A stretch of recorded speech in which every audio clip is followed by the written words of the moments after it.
Perfect. So the title of my talk that was listed in the program is Equity in the Global Science System. And I'm still going to talk about that. There are many elements of this that think about equities and inequities across the science system. But as I started preparing my talk, I actually started thinking about something else, and that was an empirical basis for science diplomacy, and thinking specifically about what scientometrics can bring to our understanding of and our testing and investigations of science diplomacy. And furthermore, what science observatories could do and how they might be used as instruments of science diplomacy itself. So for this community, in case people are not aware of what science diplomacy is, it was about 10 years ago that the AAAS in the United States and the Royal Society in the UK came together to create a consensus report on science diplomacy. And they had 3 different areas for it: diplomacy for science, science for diplomacy, and science in diplomacy. And these briefly, are the use of diplomatic action to facilitate international scientific collaboration. So thinking about those very specific R&D kinds of agreements, contracts, MOUs, different ways that we can establish international research infrastructures. Now, people typically think of this as CERN or other large-scale kinds of scientific observatories, constellations, and astronomical spaces where science happens and takes place because these international cooperative agreements have been signed that allow these researchers to come together. But there's also science for diplomacy. That is the use of science as a soft power, how we exchange data, resources, and personnel in order to allow science to happen, to build capacity in other scientific spaces and nations. And these can be more informal exchanges of personnel and equipment, not really in the CERN observatory, but in the Fulbright exchanges, in other ways in which we give short-term and even longer-term exchanges for people. And then science in diplomacy. This is the science advice, the science advisors. How do we make evidence-informed science advice? How do we think about the COVID pandemic? How can we think about that on an international level? So as I was thinking about science diplomacy, my thought is there is so much that scientometrics has to give this. Obviously, there should be a huge body of literature bringing this together, but I wasn't able to find it. So this is one thing I wanted to bring to this community to say, how have we done this? How have we been in direct articulation with the people who are thinking about science diplomacy and those thinking about scientometrics? And how could we do this better? How could we cooperatively work together to do this? Now, that was about 10 years ago that we had that declaration from the AAAS and Royal Society. In 2019, the Madrid Declaration occurred, another group of people coming together to study science diplomacy. And they said there are several benefits. Right? We can address these global challenges. We have things like the SDGs right now, which give us targets and goals of things that we need to address as a global scientific community rather than nationalistic ones. We can have more productive and sustainable international relations when we're working together as science. We have that evidence-informed policy. We have improved scientific conditions. That is, by building these research infrastructures, instead of each individually building our own, we actually can advance and propel science better and faster. And then we can create this bridge for science and policy making. Now they said, what do we need for this? Well, we have to have a value for citizens, and this is one thing that comes up in all forms of knowledge creation and how citizens participate in the act of knowledge creation. We need methodological diversity. It can't just be quantitative or qualitative. We need to have demonstrable impact, evidence-informed, collaboration, capacity building, and independence. Now, so many of those things are reaching out to some of the principles that we have within our own scientometric community, and yet scientometrics is not mentioned in any of these documents that I've seen in the last 10 years as the degree to which they can do that. Now, that was in 2019, and something pretty dramatic happened in the wake of that, is that we went through a global pandemic. Something that really brought to the fore why we need an international community engaged in science diplomacy making, with the exchange of data, resources, and making sure that all scientists have access to the resources and scientific information that they need.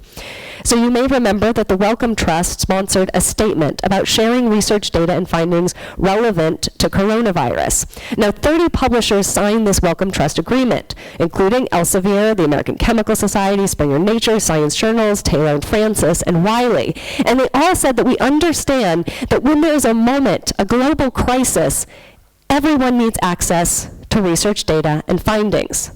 all research should be open access. All data should be open access. Now, this was a really important moment, that you have these 30 major publishers that make up about 90% of all the publications that have come out in Western databases, saying open access is good for humanity.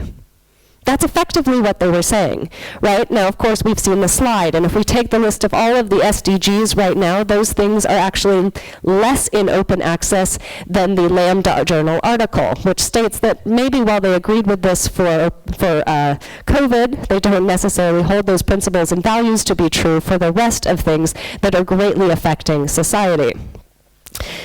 Now, we can also see that many international and international organizations support issues that are related to science diplomacy. The OECD talks about mobility as strengthening scientific capacity of countries as well as benefiting individuals. The Royal Society talks about international collaboration as important for fostering high-quality knowledge production. So that you would think with all of these, both publishers as well as international organizations, in encouraging, enhancing this, we would be moving towards it. And yet, we see a rise of nationalism happening across the world. In 2017, of course, we had the executive order from then President Trump that suspended entry to people from certain countries. And we've seen different visa suspensions across the world and in different ways. We had Brexit, which hindered scientific mobility, collaboration, and had huge implications for funding, which we'll discuss a bit later. And then last year, there was a visa scheme in the UK for graduates from the top 50 non-UK universities, which explicitly states the kind of universities that they value and will allow mobility from. Again, creating different Matthew effects within the scientific system for who has access to different systems and knowledge exchange. Now, the pandemic reduced air traffic by 95%, and now that we're both back in post-pandemic, we actually see a behavior towards these international exchanges changing. People who no longer come to conferences in person, people who engage in only hybrid things, which again creates different constraints for who has access to the network of scientific information, knowledge, and exchange. There's also the continual tension between cooperation and competition. So the Washington Post has an article, "China increasingly challenges American dominance of science." And that's the type of rhetoric that we hear in the United States all the time. Who is challenging our dominance? It's not about cooperation or capacity building, but rather who is in control. The CHIPS and Science Act was very much about competition, right? It wanted to invest in research and development to make sure that the United States stays the leader. And there's explicit provisions within the bill that talk about China and competitions with China itself. So in this way of science diplomacy, we have to also understand that science diplomacy does have a nationalistic aspect to it. It's thinking about leveraging our own national competencies, but also engaging in competition itself. So through this talk, and I hope in our Q&A afterward, I really want to look at a few open questions for me. Could scientometrics provide that empirical base for science diplomacy? And where do our scientometric data sets and indicators fail? How could we create more inclusive data sets and indicators for social good? And might we create a global network of science observatories? Is this viable? Is this productive? And how could this contribute toward the work of science diplomacy? So what I'm going to go through next are three different areas: collaboration, mobility, and funding. And I'm going to show some results from my research. Now, of course, this is not all of the research in the field. There are many of you doing work at this conference alone have been presented many things on these topics themselves. But they're to evoke some ideas. How could that be used towards science diplomacy? And would that be productive, or could that actually hinder science diplomacy in some ways? So those are the ideas I want you to keep as we go through these talks. So first, scientometrics has a long history of being able to identify the degree of collaboration in different countries. Now, what you see in B is things ordered by the leadership in a country, those countries that are in corresponding authorships on international collaboration. And in A, you see the degree of international collaboration in blue blue, domestic collaboration in yellow, and no collaboration in gray. And you see that inverse relationship. There are countries like China who have relatively fewer international collaborations, but when they do, they are in a leadership role. Then you see countries like the United States, which actually has quite a strong amount of domestic collaboration. And we see that for many of the more developed countries. They tend to collaborate a lot internationally, a lot domestically, because they have that capacity. I highlighted Sweden here, which is hard to see, which has quite a lot of international collaboration and relatively less domestic collaboration. Now, there are many ways in which we can look at this with other kinds of indicators, like GERD or GDP and investments in science. So we can look in the top of international collaboration as their percentage of papers in that and their number of papers. And we see that countries that have fewer numbers of papers tend to rely heavily on international collaboration. They cannot proportionally find as many collaborators within their own country, so they're moving out. So we see this kind of curvilinear relationship in development from being very international to then getting more domestically focused, but as you start building capacity, then you bring in other international collaborations. So there's a very interesting relation in development. It's not quite a linear relationship there. We see the same thing with investment. Countries that invest a lot in R&D tend to actually have more domestic collaborations. They're building up their internal capacity. So there are a lot of different ways that science policymakers can think about that investment.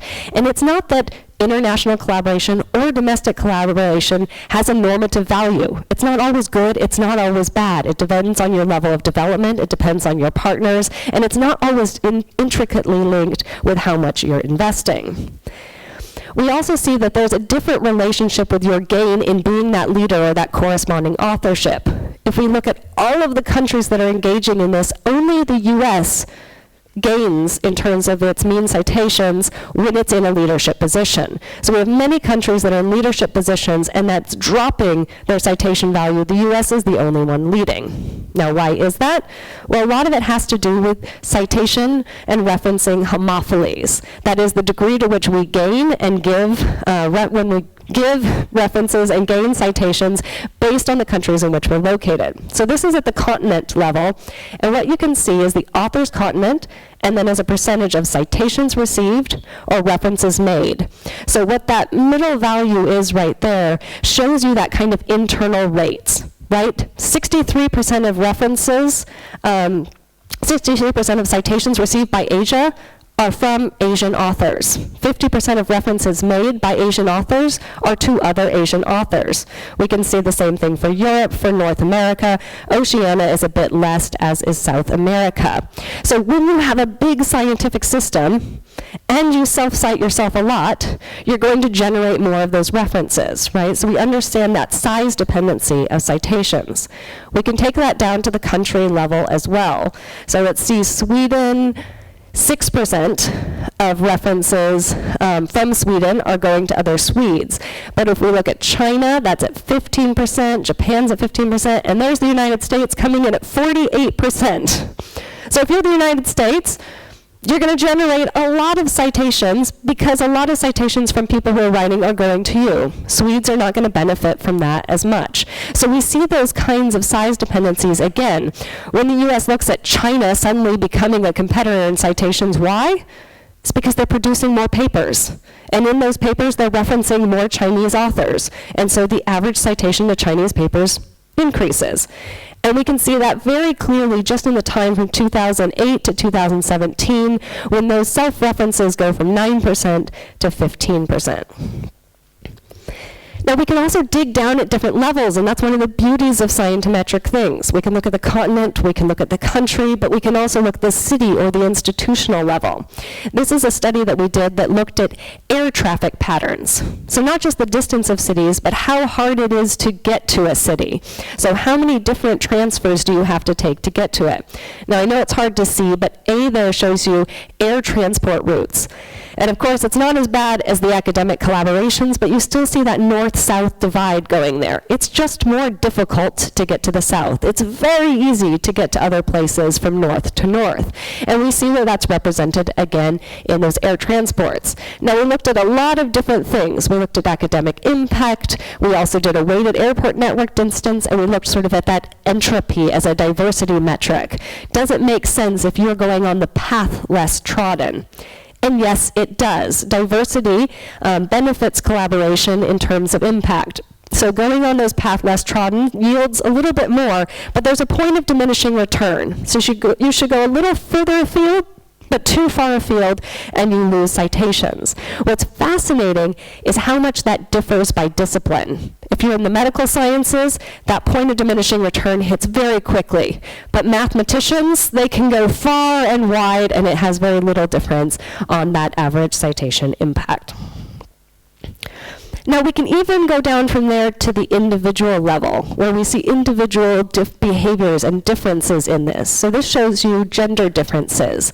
Now, the blue bar tells you about men's collaboration patterns, and the pink bar shows you women's collaboration patterns. And what you're looking at is that national on the left and international on the right.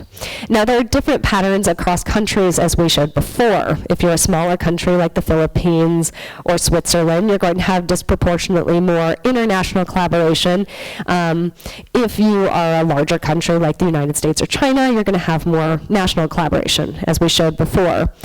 But what's fascinating is that invariant of size, we see the same kind of hang, where men tend to be more internationally collaborative and women tend to be more domestically collaborative. And this has implications for citation receipt, access to resources, and other information. So we can see that intersectional difference by country and by gender. So not being collaborative yields the lowest citations. You have higher citations if you're in national collaboration, and even higher citations in international collaboration. Now remember those homophilic patterns of referencing and citing. That makes sense here. When you're drawing from more networks, you're going to draw more visibility and draw more citations to your work. But invariant of those, we see a difference between women and men. Women in first or last or sole authored positions are cited at a lower degree than men in those same positions. But we do see some differences by country as well. So we see Danish men and women actually tend to have higher average citations than others, for example. Sweden here, once you get to international collaborations, you tend to do well, but we have lower on domestic and sole-authored work. So we start to see all of these intricacies, which I think is really important. Science policy is too often made on sort of binary issues, thinking about single variable analysis rather than the intersectional relations between individual, city, country, continent kinds of understandings. So taking that complex ecosystem into account is really important. Now, of course, we're talking about all of these things as good, as collaboration as a good thing. But we know that that also has negative sides as well. So we can think about helicopter science. I think Charles Darwin might be the greatest example of that, even though it should probably be boat science or something else. But these are thinking about scientists from wealthy nations who visit lower income countries, collect samples, and publish the results with little or no involvement from local scientists and not providing direct benefit back to that local community. The local researchers don't decide on the research priorities, and we don't really think about building capacity in those spaces. Now, people are starting to draw a lot of attention to helicopter science, parachute science, postage stamp science, and we're getting a lot more open letters, a lot more discussion in the community saying, if you're coming into a country, you need to involve local researchers. In Indonesia, many of the different visas that are given for research purposes require that you have a local researcher on it to ensure that you're meeting some of these standards. So we're starting to see this moment of saying we need to think about how and when we're incorporating local scientists into this work. And we see many of these things when we look at authorship distributions in these collaborations. They are not equal. When we look at the first authors, they are disproportionately from advanced countries. Now that's the case across it, but we're seeing a decrease in that, with countries that are in the proficient category increasingly becoming first, middle, and last author, but very significant lagging on development and lagging countries.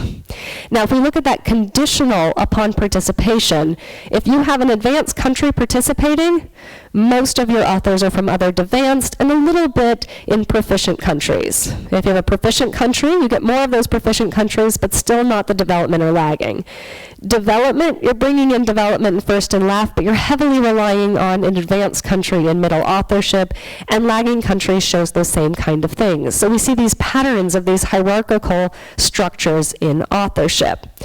What this map shows you is things that are overrepresented in first or last relative to what would be expected. So we see the United States and Europe, which tend to be overrepresented in last authorship, those dominant authorship positions, and under in first. So they're relying on other authors from other countries in that first, and they're taking last. We see Africa as being under in both first and last. We see a lot of Asia is over in first author, which tends to be the dominant author position in Asia, and under in last.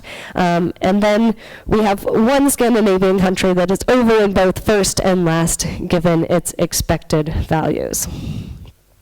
Now we can look at this in a normalized way to see it in that same sort of thing, but at the first, middle, and last author spaces, where you see that proficient and development countries tend to be a little overrepresented in first author, and we had lagging countries are overrepresented in middle author, and then for advanced countries overrepresented in last author. So you see how we're building these collaborative teams is not equal. We're not necessarily engaging in equal distribution of authorship, and that authorship has implications for resources, reward, and recognition. Now, if we take these data together and run a nice regression on it, we find, again, that researchers from those non-advanced countries are disadvantaged in being last author. And what's maybe even more striking is that even when they bring funding to the paper, they are still underrepresented in last author. So that's a major criteria for last author, at least in advanced countries, is that you're bringing resources and funding. So these authors are bringing the funding, and they're still not garnering that dominant author position.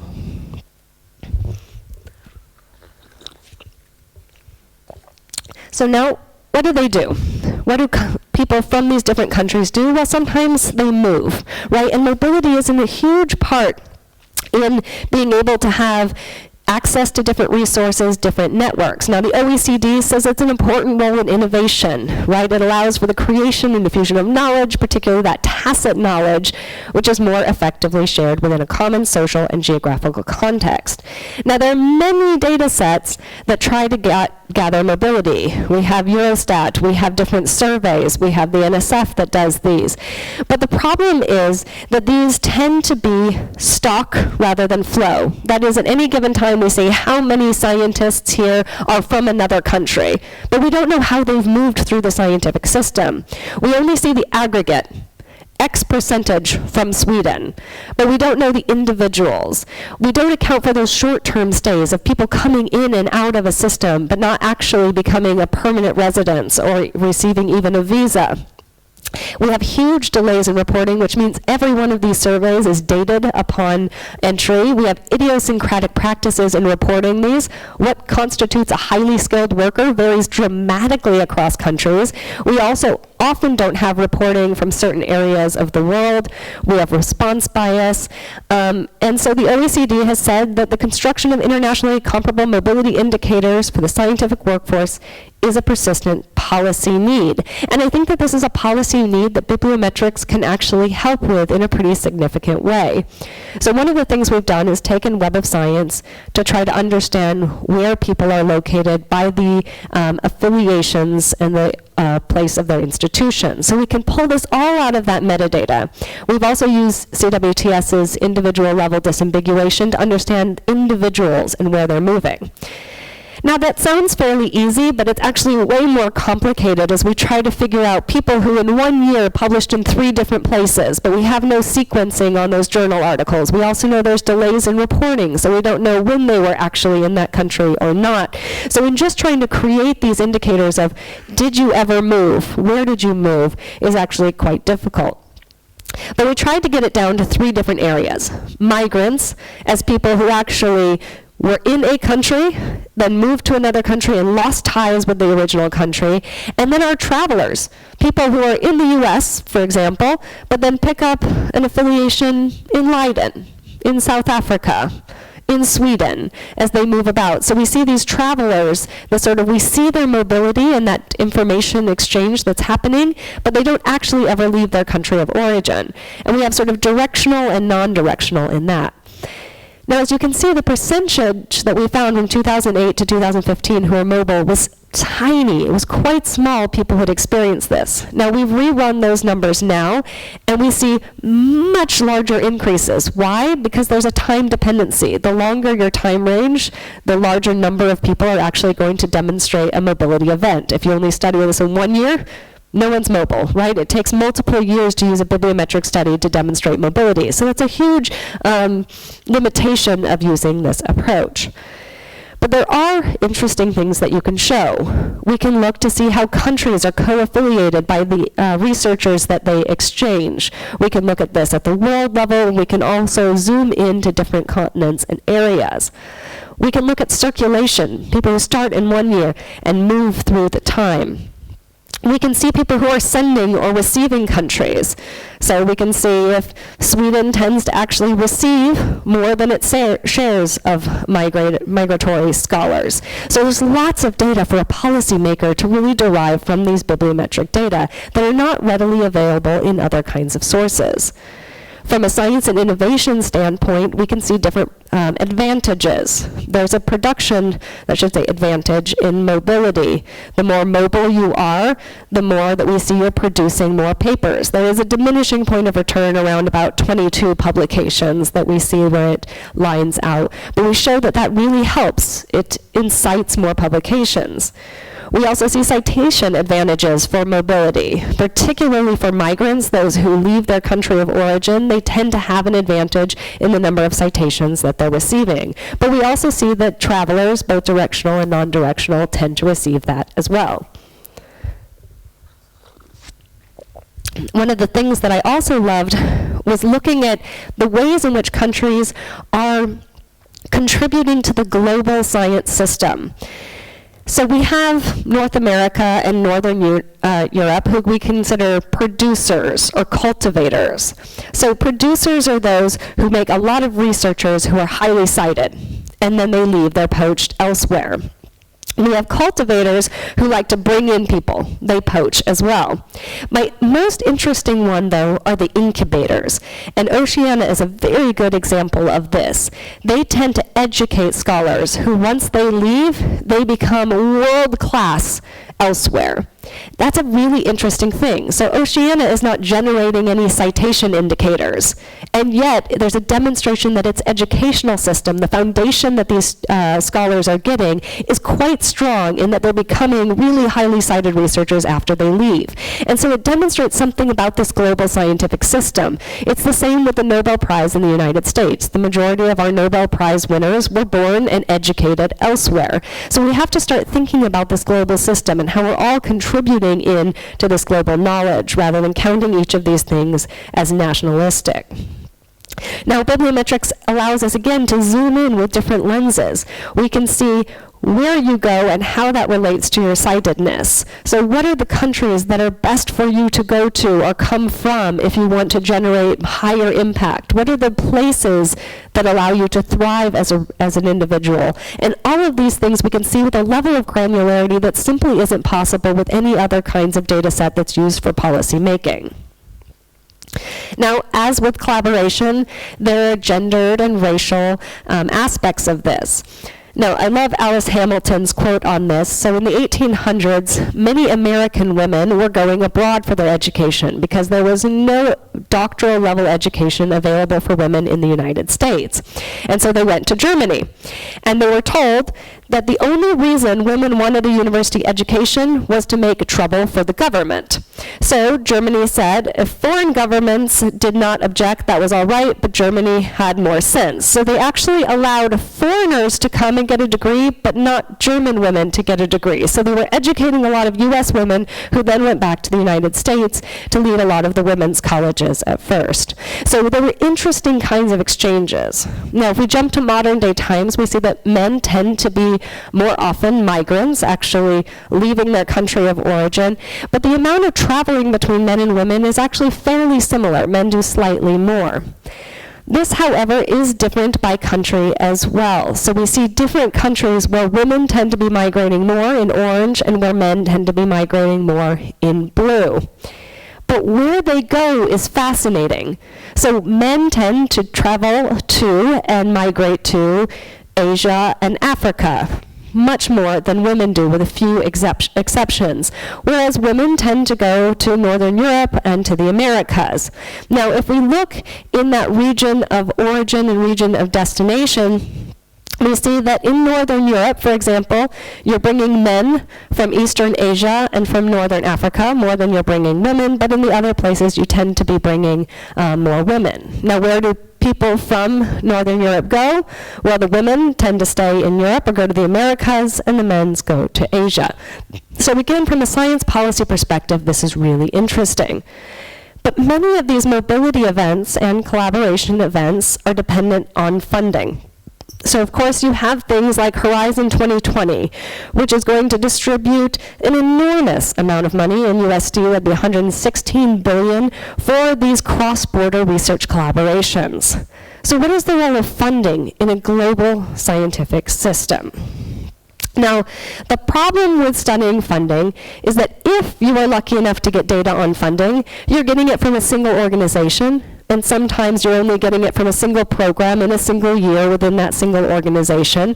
And you're only ever getting at the top those who win. You're rarely getting those who lost, and you're rarely understanding the mechanisms of that. You're also probably only going to see these parts of the world, right? There are many parts of the world that are not going to be able to provide data for you at this rate. So this, again, is another amazing possibility for bibliometric sources, is that we can pull out all of this metadata on the person, on the topics they're studying, on the countries that their affiliation is associated with, and on those funding agencies. So we work to extract all of these funders.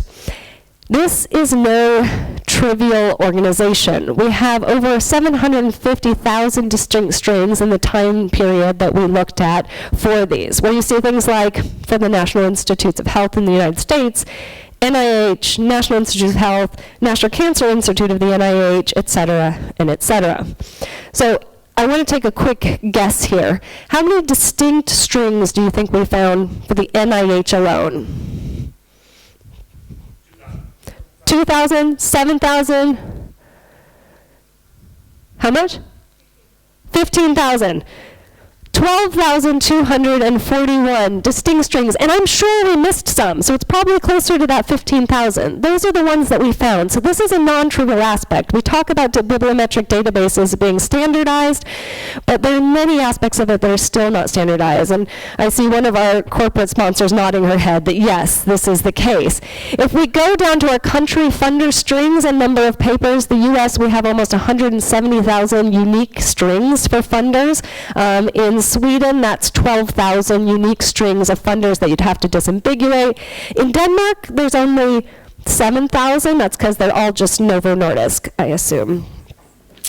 So if we look at this, we can start getting a sense of how global science is funded. So what proportion of publications is funded? About 65% right now. How much do we have that's single country funded, receiving funding from that? How many are not funded, and how many are internationally co-funded? So we have about 11% actually that have funding from multiple countries, which is an interesting thing that we're seeing happening there. Now, if we just look at international publications, how much of those? Well, now we're getting closer to about 30% that have funding from 2 different countries that are in there. And even domestic publication has foreign co-funding coming in. So publications that have all affiliations from one country still are having some funding that's coming in for another country. One of the biggest examples of this are Chinese students coming to the United States, often bringing foreign funding, but not listing their affiliation within China. So we see some of those kind of movements here. So it's a really interesting space where we're starting to see that there is a global system of funding. Now, which countries are doing that? The United States was the leader, and now China is crossed that threshold around 2013 in terms of being the leader in funded publications. If we just look at international publications, that's about 2017 when they flipped that. So if we look at that on the C, we see Asia in that darkest color and North America, and then EU members in yellow and moving on. So you sort of see that we're changing that landscape of who's funding global science. Now we can look at that funding intensity across those. So the proportion of papers that are funded from Asia to Oceania, you see a lot of discrepancies in there, but you see that, again, for internationally collaborated papers, there's pretty a strong funding portfolio. Now we can look at this again by not funded, domestic, co-funded, and foreign funding. So again, you see a lot of that kind of portfolio shift from Africa to Oceania to Asia in there. Now one interesting way to look at this is those that are exclusively funded by the authorship country.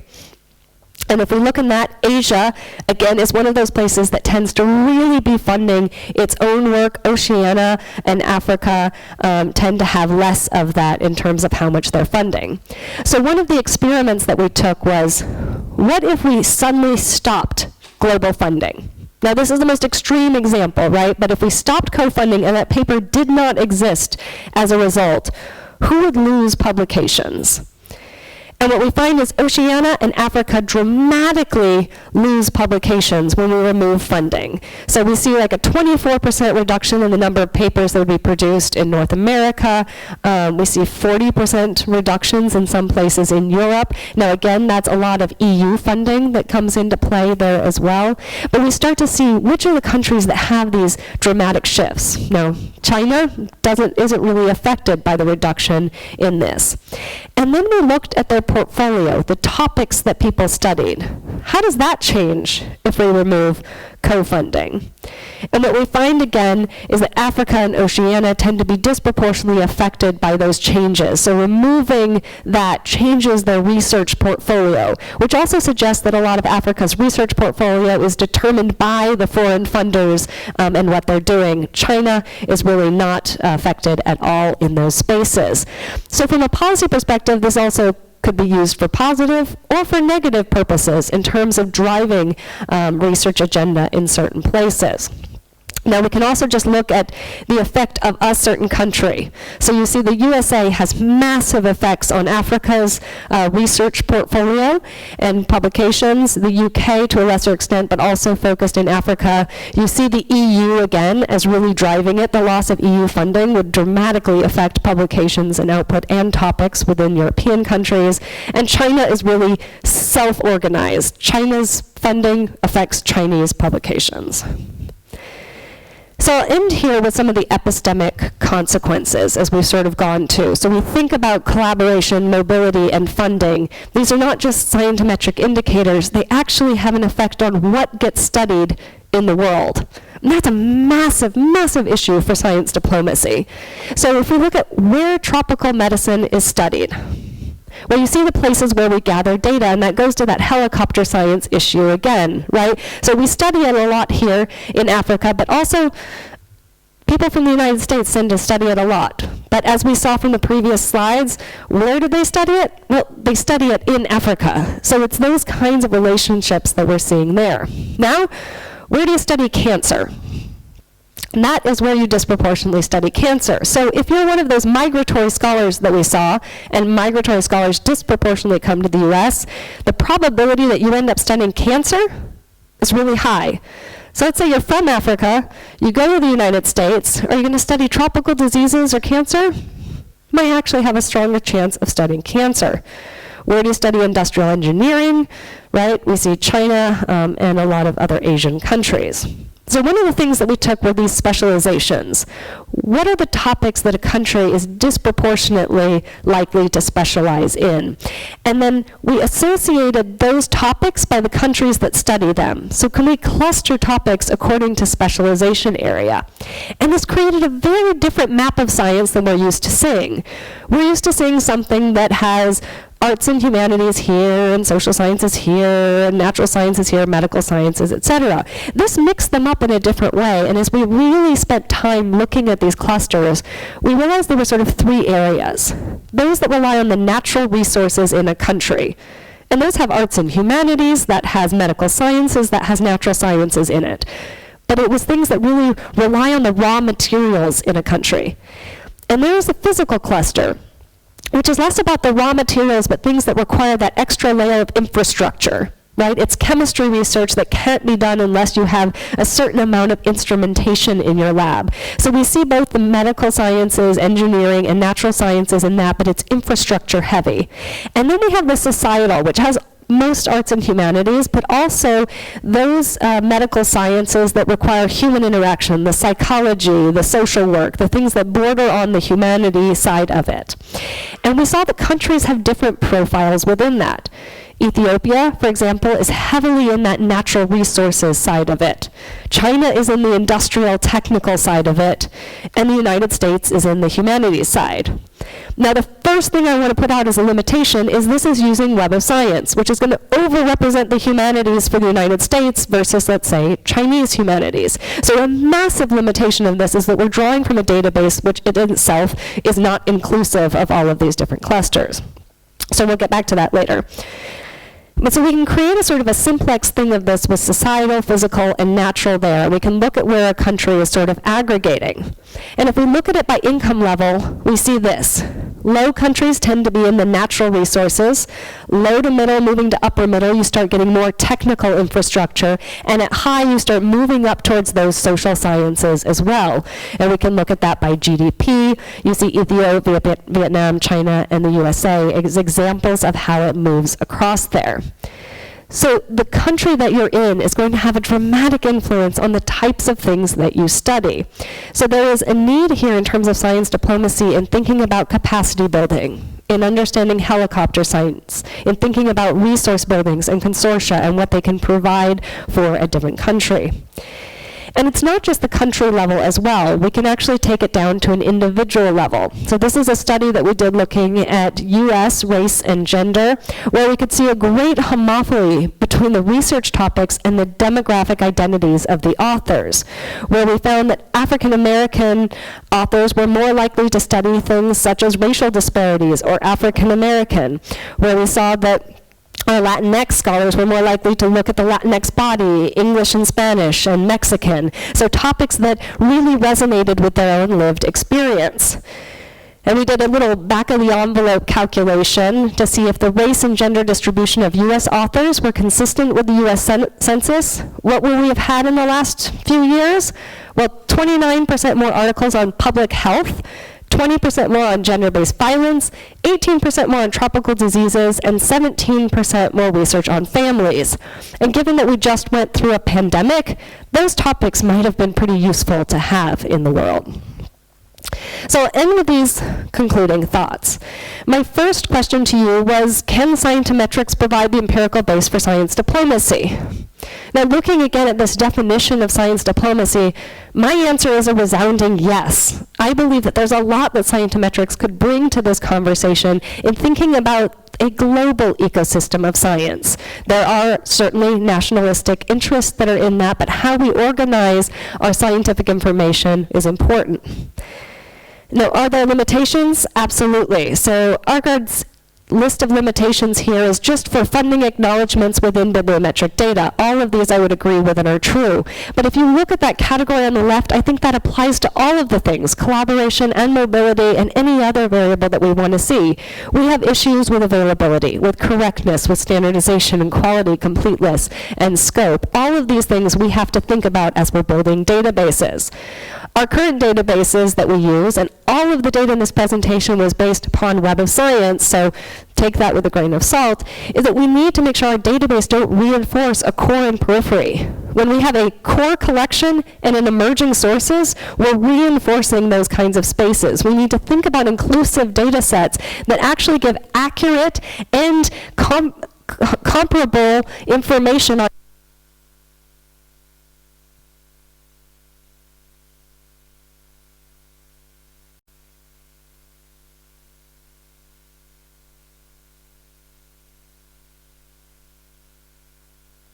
There we go. Can you hear me? Okay, great. And I think we need to reclaim indicators. Right now, there's a huge movement thinking about responsible indicators, and I'm a huge fan of thinking about responsible indicators, but too often the answer is throw out bibliometrics, right? Let's just throw it out. But there is so much to be gained from a macro level view. It gives us these kind of global data sets that are very, very interesting. But we have to make sure that the indicators still do what they're supposed to. Now, hopefully all of you saw this in your initial kind of training, right? An indicator is a measure of a concept. And when we're looking at research evaluation, the concept represent values. And those values could be interdisciplinarity, or diversity, or collaboration, or social impact. But the indicators need to provide the evidence of those values and should not replace them.